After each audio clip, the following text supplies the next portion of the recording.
होला और तेहन बार माह खट मचा रिपोर्ट लैया होला 5 तारीख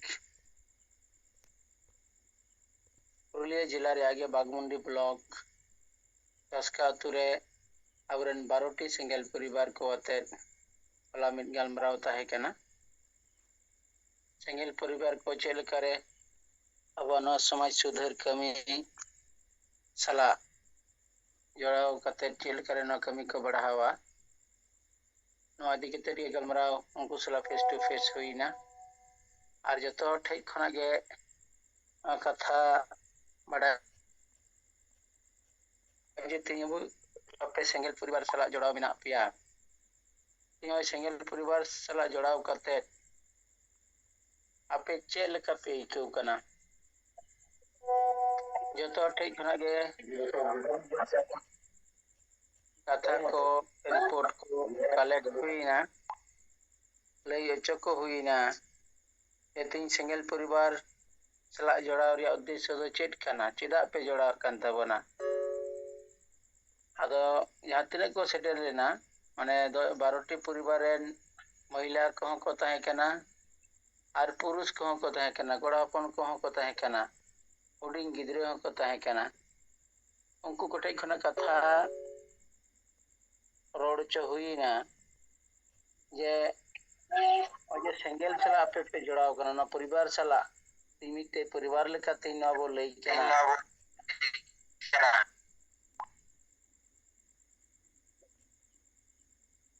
अदो नरिया चेक कना जस्तो उनको को लइकिया पुर कते गे ये सेंगेल माने तेहिं आदिवासी को आशा बंचाओ भाषा बंचाओ धर्म बंचाओ रोजगार बंचाओ और सेंगेल माने अले बड़ाई तिए कदा जे ओय नेशा खोई सहारे तहे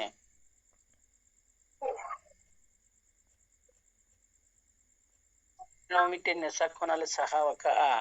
ओनाते आले अडी बेस मिना अका आलिया लहा से दो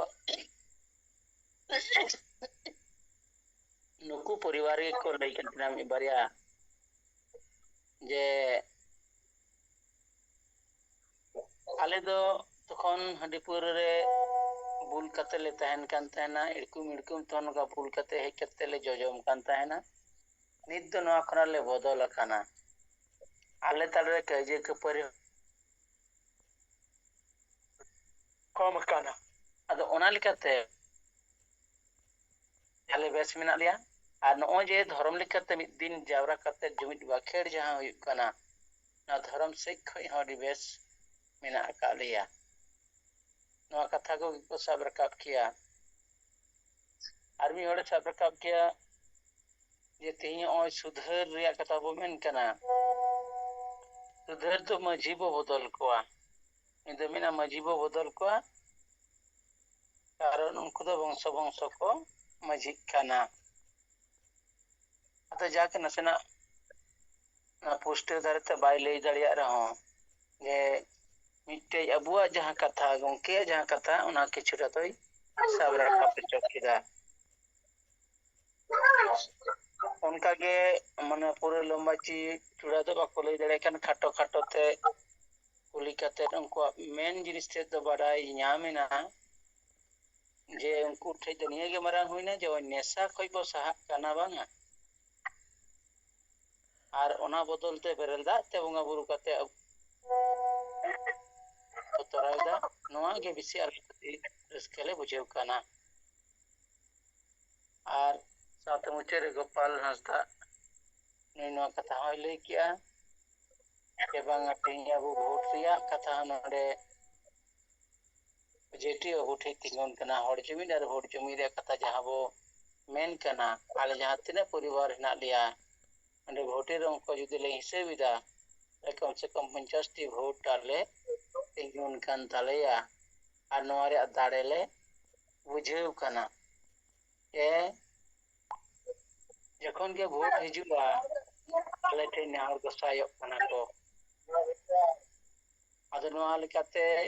उनको सेंगेल परिवार आरो बेसते समाज सुधार रैया जहां अब 5टी पॉइंट माजी परगना व्यवस्था रे सुधार जहां दो उनको गुरु माजी अताल माजी उनको बात करते अबुल कनी माजी और बनाव रकाबिया जहां दो सामाजिक कथा बे सही बड़ाई मा अलोय बड़ाई मा बेसार बड़ी तुले जो खा दाड़िया मा राजनीति ज्ञान हो जहां के तहन मा उनकान अबु माजी बो बनावया आर ओना दो अतुरेन हर को आते अदो आले दो आले लिखाते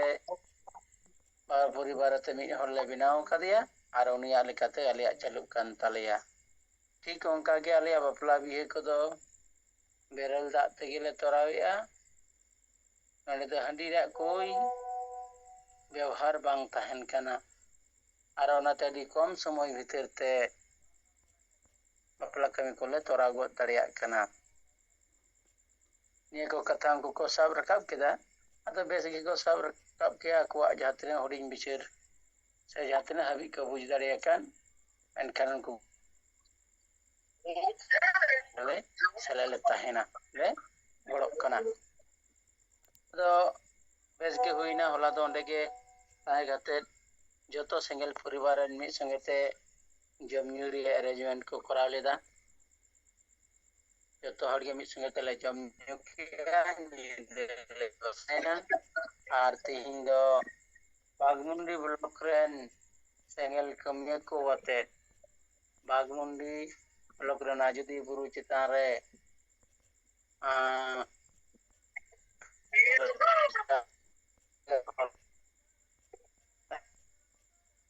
ये सेंगेल कर्मी को वाते सेंगेल समाज सुधारिया गलमराव माने हो हुयेना आर उनको ठे कर्मी को ठे निये गे जीवन दायित्व एम हुईना जाबु पुरु बागमुंडी ब्लॉक रे सेंगेल परिवार को नाकुआ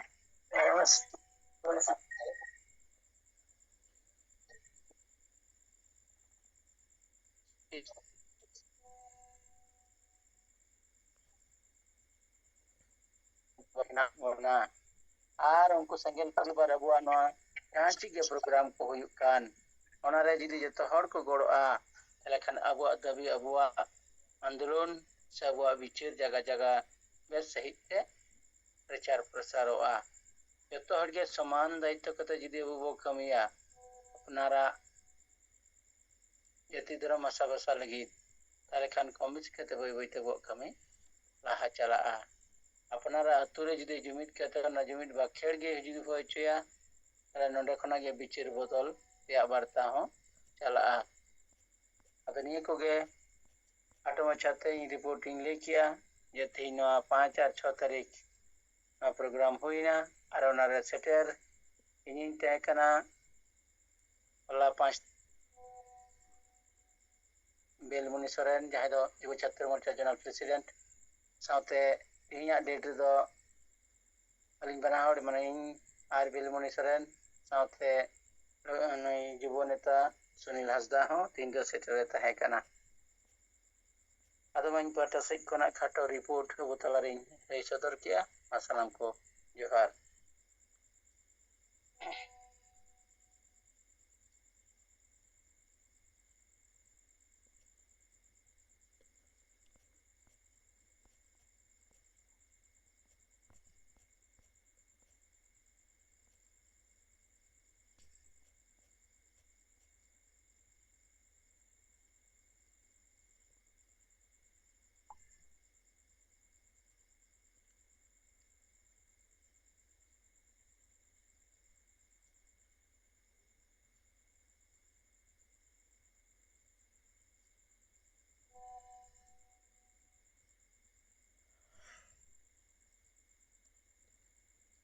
आदिवासी सेंगेल अभियान 7 राज रे चला कान अरे लगभग से महत्वपूर्ण विचार संगठन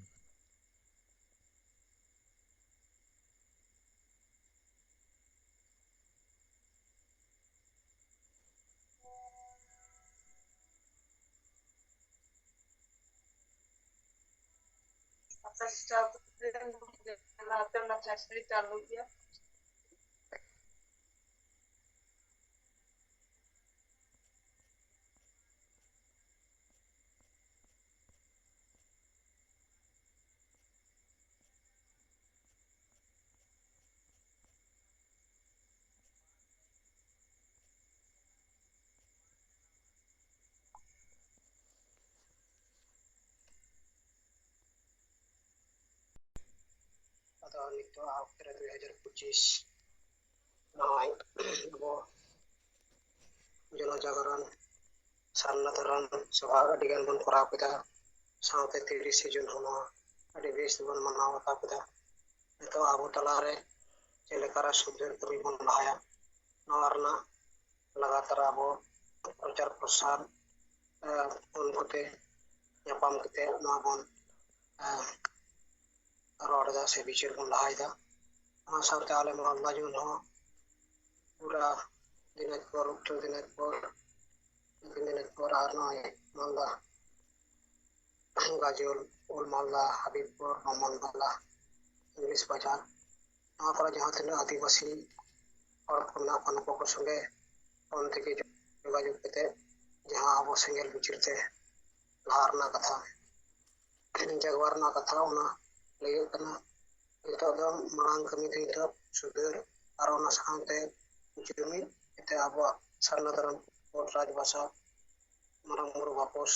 ᱱᱚᱣᱟᱜᱮ ᱢᱟᱨᱟᱝ ᱞᱮᱠᱟᱛᱮ ᱞᱟᱹᱭᱚᱜ ᱠᱟᱱᱟ ᱟᱨ ᱱᱤᱛᱚᱜ ᱚᱠᱛᱚ ᱨᱮ ᱱᱤᱛᱚᱜ ᱟᱵᱚ ᱡᱷᱟᱲᱠᱷᱚᱸᱰ ᱯᱚᱱᱚᱛ ᱵᱚᱱ ᱴᱷᱤᱠ ᱠᱟᱜᱼᱟ ᱡᱟᱛᱮ ᱪᱮᱫ ᱞᱮᱠᱟᱨᱮ ᱚᱸᱰᱮ ᱨᱟᱡᱽ ᱵᱷᱟষᱟ ᱵᱚᱱ ᱦᱩᱭ ᱦᱚᱪᱚᱭᱟ ᱟᱨ ᱥᱟᱶᱛᱮ ᱥᱟᱨᱱᱟ ᱫᱷᱚᱨᱚᱢ ᱠᱳᱰ ᱱᱚᱣᱟ ᱦᱚᱸᱵᱚᱱ ᱧᱟᱢ ᱢᱟ ᱱᱚᱣᱟ ᱨᱮᱱᱟᱜ ᱜᱮ ᱢᱟᱨᱟᱝ ᱯᱷᱟᱭᱥᱟᱞᱟ ᱫᱚ ᱜᱚᱢᱠᱮ ᱴᱟᱨᱜᱮᱴ ᱠᱟᱜ ᱵᱚᱱᱟ ᱟᱵᱚ ᱱᱚᱣᱟ ᱡᱩᱢᱤᱫ ᱠᱟᱛᱮ ᱜᱮ ᱱᱚᱣᱟ ᱡᱤᱛᱠᱟᱹᱨᱚᱜᱼᱟ ᱱᱚᱜᱼᱚᱭ ᱞᱟᱜᱟᱛᱟᱨ ᱟᱵᱚ ᱡᱚᱛᱚ ᱯᱚᱱᱚᱛ ᱠᱚᱨᱮ ᱠᱷᱚᱡ ᱜᱮ ᱟᱵᱚ ᱵᱚᱱ ᱵᱟᱰᱟᱭᱚᱜ ᱠᱟᱱᱟ ᱡᱮ ᱟᱵᱚ ᱥᱩᱫᱷᱟᱹᱨ ᱠᱟᱹᱢᱤ ᱛᱟᱞᱟᱛᱮ ᱟᱵᱚᱨᱮᱱ ᱦᱚᱲ ᱡᱟᱜᱣᱟᱨ ᱠᱟᱛᱮ ᱟᱵᱚ ᱥᱮᱸᱜᱮᱞ ᱥᱚᱢᱟᱡᱽ ᱵᱚᱱ ᱛᱮᱭᱟᱨᱟ ᱟᱨ ᱚᱱᱟ ᱥᱟᱶᱛᱮ ᱧᱮᱞᱚᱜ ᱠᱟᱱᱟ ᱡᱮ ᱮᱴᱟᱜ ᱠᱷᱚᱵᱚᱨ ᱠᱟᱜᱚᱡᱽ ᱠᱚᱨᱮ ᱱᱩᱠᱩ ᱡᱮ ᱮᱴᱟᱜ ᱮᱴᱟᱜ ᱥᱚᱝᱜᱚᱴᱷᱚᱱ ᱢᱮᱱᱟᱜ ᱠᱚᱣᱟ ᱡᱮᱭᱥᱮ ᱱᱩᱠᱩ ᱥᱤᱵ ᱥᱮᱱᱟ ᱛᱟᱠᱚ ᱠᱚ ᱛᱟᱦᱮᱸ ᱠᱟᱱᱟ ᱴᱷᱟᱠᱨᱮ ᱴᱷᱟᱠᱨᱮ ᱨᱟᱡᱽ ᱪᱟᱹᱠᱨᱤ ᱱᱩᱠᱩ ᱦᱚᱸ 20 ᱥᱟᱞ ᱱᱩᱱᱟᱹᱜ ᱫᱤᱱ ᱠᱚ ᱢᱟᱱᱮ ᱦᱟᱹᱴᱤᱧ ᱦᱟᱹᱴᱤᱧ ᱛᱟᱦᱮᱸ ᱠᱟᱱᱟ ᱱᱤᱛᱚᱜ ᱚᱠᱛᱮ ᱨᱮ ᱱᱚᱜᱼᱚᱭ ᱠᱤᱱ ᱢᱤᱞᱟᱹᱣᱱᱟ ᱡᱮ ᱟᱠᱚᱣᱟᱜ ᱱᱚᱜᱼᱚᱭ ᱢᱟᱨᱟᱴᱷᱤ ᱵᱷᱟষᱟ ᱱᱚᱰᱮ ᱟᱠᱚᱣᱟᱜ ᱵᱷᱟষᱟ ᱞᱟᱹᱜᱤᱫ ᱛᱮ ᱩᱱᱠᱤᱱ हिंदी भाषा चला करना साव ठीक ठाक हुआ और राजनीति लेखाते अकिन किंतु आबो जहां आदिवासी सांतार को मुंडा को राव को जहां तने मिला बना आबो हूं नौका दरकार जहां तने मुद्दा फरक रहो आबोटे मरांग मुद्दा सामान कते गया आबो हूं माने मिद जुमिद तेल लई दरकार मेना सांगठनिक जनतंत्र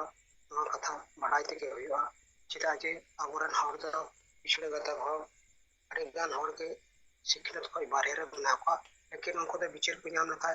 उनको को आगा हो जावा अब से को अब विचार को हमेटा तो ओना गे तो अब सिंगल से को विचार से लाखना अंतराय का निला आसमिन अब बन जुमिद आर बन जित करवा आदा नय सरीगे माने विचार केते जहां फैसला लेन खाय आर हर को जल खाय आदा को आतांगिया सिंगला विचार बेस गया आशा आशा यति दरम चासबास रोजगार नवा बांचाव लगे कुरुमुटुमनया आसमिना अब बन जुमिदा अजित केरा अदमा एगो कथा विचार का रिपोर्ट कथि लई केदा नियमन कथि के या नोट्रेंट सनाम सिंगल कमी को राते जोहार एलिम मुझे केदा मा या